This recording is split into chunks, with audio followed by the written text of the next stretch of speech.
आज चाहिँ मेरो मम्मीको birthday happy birthday mum many many happy returns of the day I love you I really do है and first of all I like to thank you for being such a lovely mum अनि I really feel lucky अनि blessed यो हजुर जस्तो माया र support गर्ने आमा पाएँ मैले है मलाई थाहा छ हामीलाई हुर्काउन धेरै गाह्रो भएको थियो धेरै स्ट्रगल गर्नु भएको छ कोही साथमा नहुँदा पनि कसैले सपोर्ट नगर्दा पनि you fight for us you are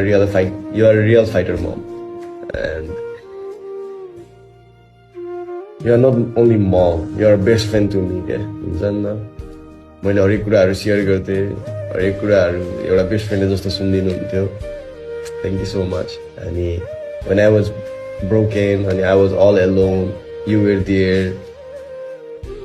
you supported me you helped me recover यदि त्यति बेला तपाईँ नभएको भए सायद म यहाँ हुन्थेन पनि होला so you meant a lot to me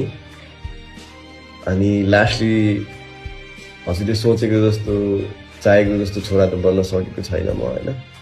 तर एउटा कुरा चाहिँ के भन्न चाहन्छु भन्दाखेरि यो नालायक छोराले चाहिँ हजुरलाई एकदम धेरै माया गर्छ अनि सधैँ गर्नेछ त्यही हो अरूले जस्तो सुकै सोचे पनि हजुरको नजरमा राम्रो हुन पाए पुग्छ होइन अरूले साथ दिए पनि नदिए पनि विश्वास गरे पनि नगरे पनि